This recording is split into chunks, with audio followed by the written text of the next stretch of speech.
questions we set out to answer, and this is still a work in progress. You're the first victims of our presentation on this. What are the kind of critical recent developments in strategy and doctrine and force modernization in Russia and China?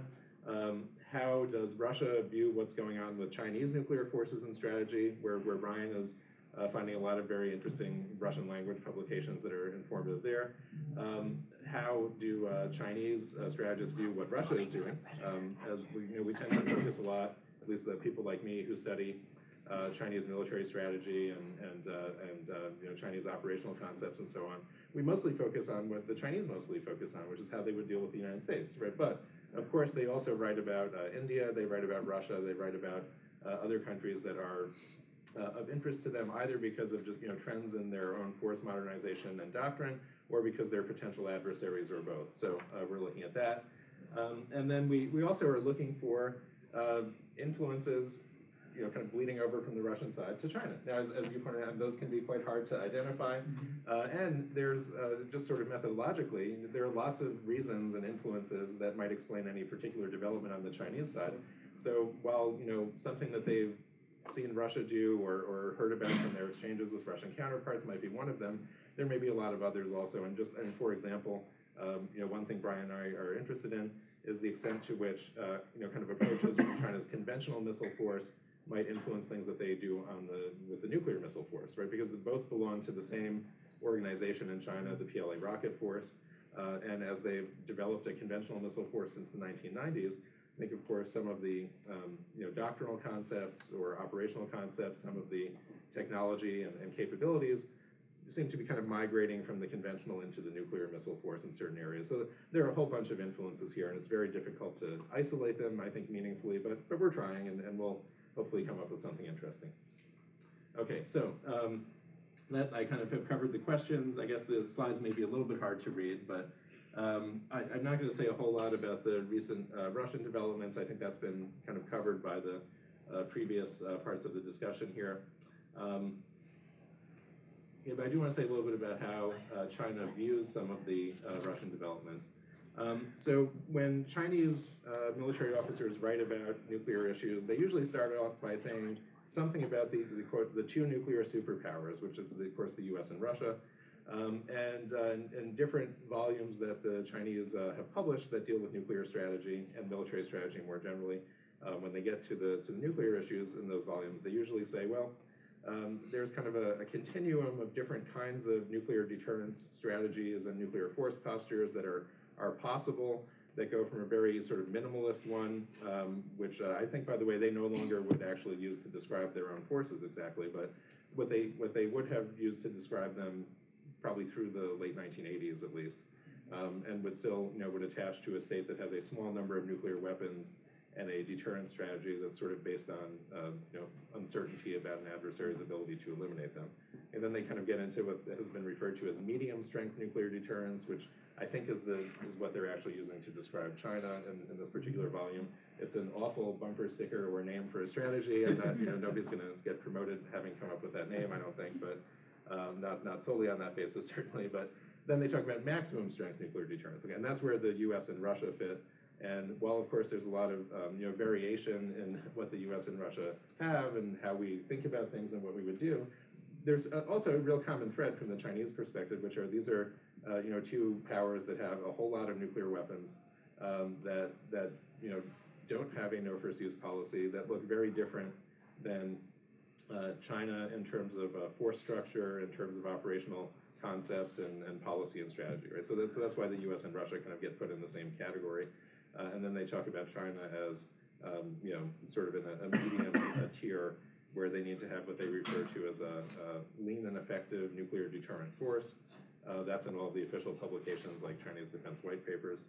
And they kind of talk about what they need to accomplish to get there. But again, it's very different than the way they describe what the U.S. and Russia are doing. Okay, so Chinese nuclear policy and strategy. Sometimes people kind of conflate nuclear policy and nuclear strategy when they talk about China. The no first use that's a policy for China. And also when they talk about lean and effective nuclear deterrent, that's a discussion of their force structure, not a strategy. So there's A couple of things to kind of get in the right bins to understand this. But they've had a no first use policy since their first nuclear test in October 1964. The defense white papers that they publish reflect the no first use policy. All of the high-level official authoritative statements continue to underscore that they're going to adhere to that. But there have been lots of debates among Chinese scholars and Chinese military officers over the years about whether it's a good idea for them to continue to articulate and adhere to a no first use policy. And the proponents of sticking with a no first use policy have generally identified benefits that they think accrue to China from having one. Several of these are pretty consistent for most people who argue in favor of keeping it. They think that they derive some diplomatic advantage out of it, sort of the moral high ground, so to speak. They think that it is kind of conducive to stable relationships with other nuclear powers, namely the US and Russia, because the US and Russia don't need to fear that China might be developing a first strike capability or any kind of real damage limitation capability against the US or Russia. So that they see some benefits here. They think that they don't have to waste a lot of extra money beyond what they really need to spend on nuclear force modernization if they continue to stick with the no first use policy, right? Now, those Chinese critics or skeptics of no first use have argued a whole bunch of different things. Now, they don't worry about extended deterrence. They don't have allies to assure in the way that the U.S. does. That's a big part of the debate over no first use. Typically, when we have one in the U.S., doesn't apply for China. But what does apply, a couple of things.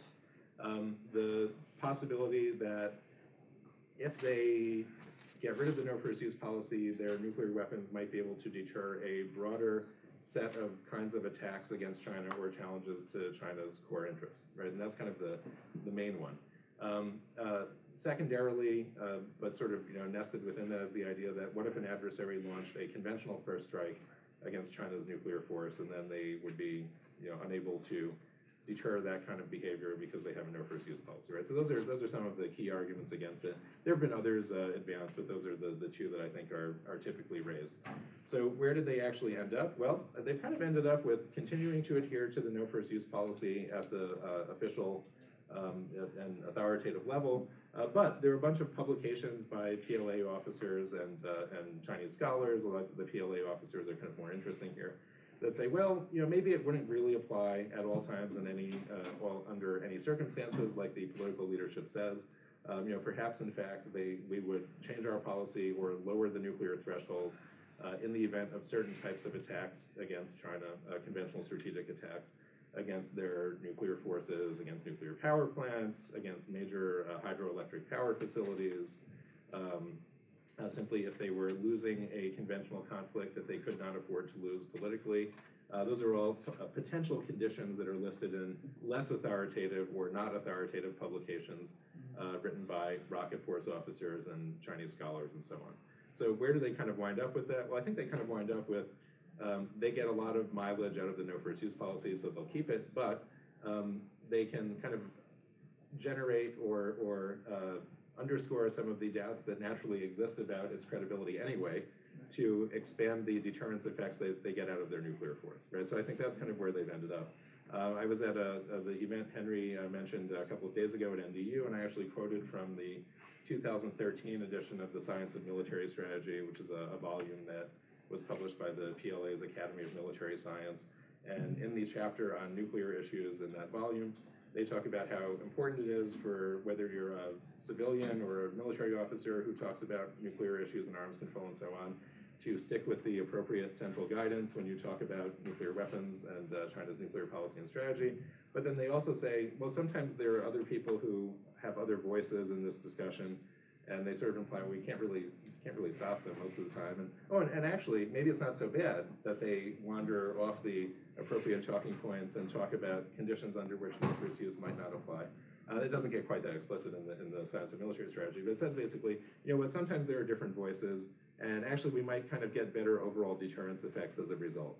So I think that they've kind of come out in a place where I believe that they're relatively comfortable because they get the benefits of no first use policy, but the kind of primary constraints it would impose that might make it harder for them to deter conventional strategic attacks are sort of taken care of just by people in track 2 or track 1.5 dialogues or publishing in less official places saying, well, maybe it doesn't really count if you push us hard enough. So that's kind of where they are, I think, on policy. Key features of Chinese nuclear force modernization. I would not argue that these are really about copying the U.S. or copying Russia. Certainly there are influences from from Russia here, I think, but I think they're mostly kind of a calculation of China's concerns about advances in intelligence, surveillance, and reconnaissance, missile defense, long-range conventional strike, and so on, that they see as threatening or potentially threatening the credibility of their nuclear deterrent. Now, how they've, of course, responded to those threats, well, they've been talking about how to do it really since the late 1980s, right? Because these are long-standing concerns for China. That, of course, in more recent years, maybe been elevated by developments in U.S. capabilities and so on. But the general set of concerns is pretty much the same since the late 1980s. And in a 1987 edition of the Science of Military Strategy, I talked about the 2013 one. The first one was actually published in 1987, and they talk about how to deal with these threats to what was then a pretty small, rudimentary Chinese nuclear force. They say, well, China's going to have to do a bunch of things. They're going to first and foremost have to move toward mobile launchers to have greater survivability. Which will mean they need to miniaturize so that they can have ICBMs that are mobile, so that they can have MIRVs and so on. They talk about survivability, being able to penetrate missile defense, accuracy, and they say appropriately increase the number of missiles and launch units. And then they also mention that they have to improve their command and control and kind of logistics and support capabilities. And they've been doing all of that now for the past 30 years since this came out, with results mostly kind of lagging until relatively recently. So while they've been working on this for 30 years, I think it's really in the last 10 years or so, roughly speaking, 10 or 12 years, that I think we've started to see them achieving the kind of results that they desired. So. Force modernization trends, there's been a movement to expand the size of the force and to go mobile. So the land-based missile force, which around 2000, 2001, 2002, when I mentioned that they were starting to talk about integrated or comprehensive strategic deterrence, was not really going to meet the requirements that we just discussed because it was basically mostly silo-based and pretty small. So if you look at the latest China military power report from the U.S. Department of Defense, you'll see it says they're up to about 75 to 100 ICBMs now. A lot of those are now road mobile ICBMs. For the first time, the PLA Navy is actually successfully operating ballistic missile submarines. So they've got at least a dyad now. The PLA Air Force, I think, was in the nuclear deterrence business. Its role seems to have atrophied, but I think they're now planning to kind of reassert themselves in that area. And so once they have a real, some kind of long-range standoff nuclear capability for their bombers, or the modern bomber that they're developing enters into service, they will then have a nuclear triad. And interestingly, I would say since probably around 2010 or so, China has selectively started to get more transparent about developments in this area. Now again, they're still far from transparent, but I think that they've concluded as their capabilities have been improving that at least selectively they need to reveal some of what they're doing to strengthen deterrence. So a good example recently, August 2017, the PLA's 90th anniversary parade was taking place, and so they unveiled the new DF-31AG ICBMs. It's a more it's an integrated launcher that looks kind of more rugged and has more mobility. So the idea is that, again, it's a more survivable mobile ICBM. They have under development the DF-41 ICBM, which is a MIRV, road mobile ICBM. There have been also some reports in regional media and on some Chinese websites that suggest it might be rail as well as road mobile. So again, that's a new capability that's under development. Hypersonic glide vehicles. I actually borrowed this illustration from South China Morning Post, which is a Hong Kong newspaper. It looks like they probably borrowed it from some other report, but it's actually a nice picture that just kind of illustrates what they're trying to do there. And the idea behind this is that it gives them a capability to penetrate missile defense capabilities that the U.S. might has or might develop. So again, as I've gone through some of these force modernization trends, you'll see that there are some parallels to things that Russia is doing. Now, but does that necessarily? I find it hard to tell you definitively that's because of Russian influence. I think that may be part of it, but I think it's also kind of China's assessment of the threat environment that they face and the kind of adversary missile defense systems that they have to deal with. So there's again, the kind of causal arrows here are a little bit hard to really pinpoint, but they're interested in a lot of the same things as Russia because they're concerned about U.S. missile defense. So there's Common enemy. Right, or a common sort of set of technological developments that are of concern to them, at the very least, and a common enemy.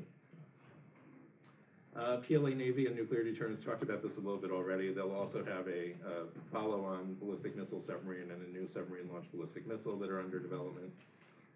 PLA Air Force I talked about. This is actually a really interesting story that somebody I think still has to find all of the sort of declassified data and Chinese reports from the aviation industry and books and things that are out there and actually try to put this together in more detail. But PLA Air Force, of course, originally alongside PLA Rocket Force was an important component of China's nuclear deterrent in the from the late 1960s into the 1970s. At some point, the PLA Air Force's role seems to have really diminished in this area. It's not 100% clear to me exactly why that happened. I think it's probably mostly because the Chinese strategists realized that they couldn't reliably penetrate Soviet air defenses. And of course, at that time, the main enemy was not the US, it was the Soviet Union from China's perspective. So it's also, I've also heard that the PLA Air Force was, through the 1970s and maybe into the early 1980s, seen as less politically reliable than the missile force because, of course, the Lin Biao incident involved the head of the PLA Air Force as in an incident that Mao at least perceived to be a military coup plot. But now the PLA Air Force seems to kind of be getting back into this business. The director of DIA just testified in his unclassified worldwide threat briefing that China is developing air-launched ballistic missiles, among other things. So, and the PLA Air Force commander in China publicly confirmed that they have a next-generation bomber under development. So they seem to be getting back into this business as well. So again, shared concerns about the U.S., those are clearly there. U.S. hegemony, sort of generally, U.S. What's kind of perceived as U.S. attempts to undermine the ruling regime and the ruling party in China. So there are again shared kind of perceptions of the U.S. as a threat in that respect. Missile defense, conventional prompt global strike, of course, are areas that China and Russia have some shared concerns about. So they've issued joint statements, and there are the anti-missile exercises, the naval exercises, and so on. Of course, some of those are also, kind of more about other issues than the China-Russia naval exercises. I think are first and foremost about demonstrating the importance of their bilateral relationship and its security component. So there's, a lot going on there that is not necessarily directly linked to what we're talking about. But these, areas in which there may be some, direct communication are interesting.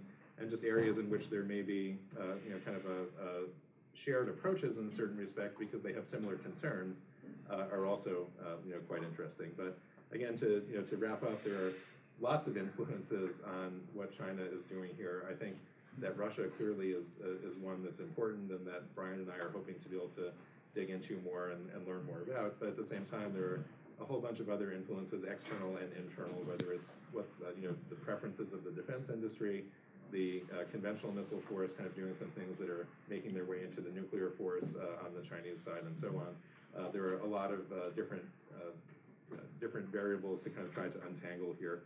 It's an interesting problem and hopefully one that you were interested in enough to then spark some discussion as we wrap up the presentations here.